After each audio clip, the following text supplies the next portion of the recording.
A new study commissioned by the U.S. Department of Agriculture and executed by a nonprofit research group, the Institute of Medicine, attempted to answer one very specific question. Should women enrolled in WIC, the program that helps, women's infant and children, be able to spend their vouchers on potatoes? Whether or not a pregnant woman should be allowed to buy potatoes using WIC vouchers has become a political controversy for several years. WIC is a program intended to help poor women, pregnant and postpartum, supplement their diets with exceptionally nutritious foods. In 2006, the program decided that potatoes aren't healthy enough to be considered a crucial food for pregnant and postpartum women, a decision that lobbyists for the potato industry immediately began to try to undo. Now comes this new study that recommends that potatoes should be included on the WIC list. Whether or not WIC eventually will add potatoes to the list, is basically up in air. It is a starch, and thus, we're not really sure, but now this is the big debate. Now, this, in my mind, is,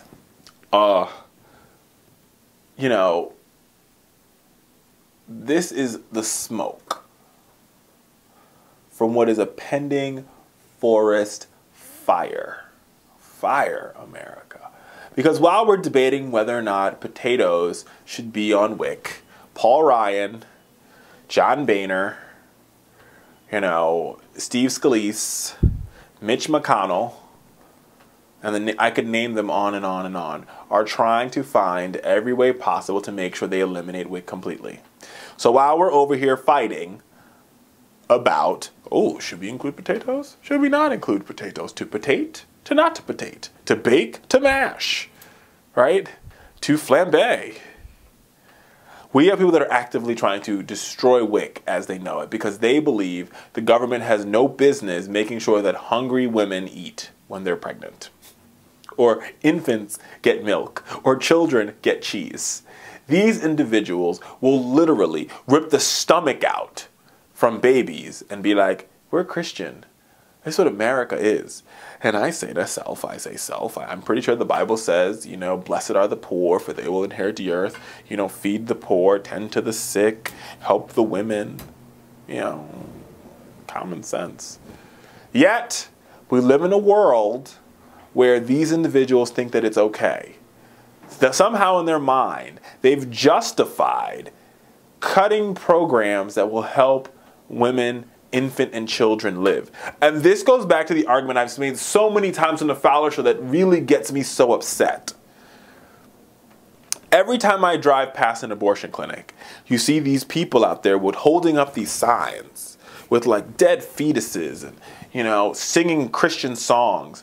My question to them is, why I want to see these same people hold up a picture of a malnourished 5-year-old or a malnourished 4-year-old and stand in front of John Boehner's office holding up a sign and say, fix this.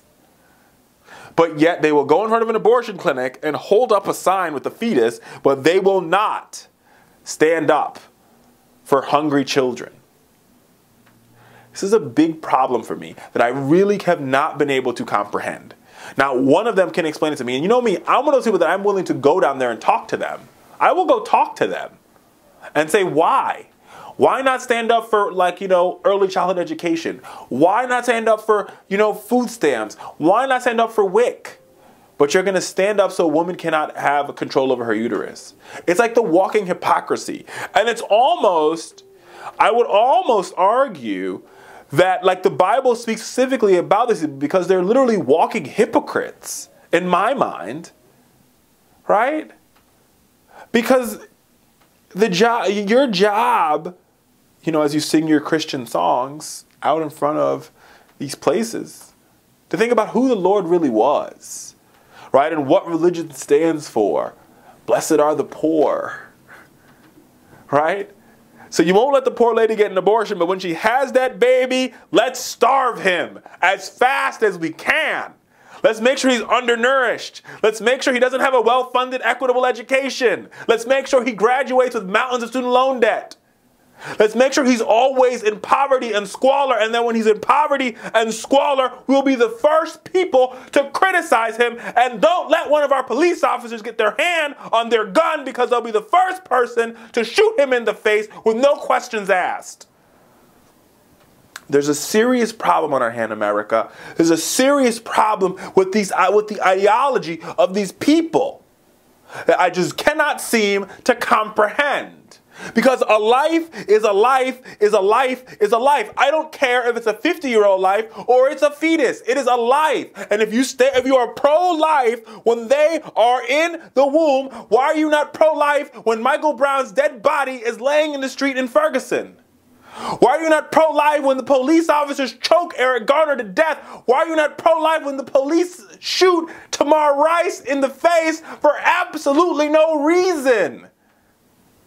America, we have a problem in this country, and the problem is hypocrisy, and it is rearing its ugly head every single time. And when you talk about WIC and you talk about what they're trying to do on the floor of the United States Congress, it is the exact example of the hypocrisy that I speak of. So let's not sit here and have our heads so far up our ass that we cannot see it. Seriously, folks. I mean, it gets me so agitated when you see people do this. It doesn't make any sense.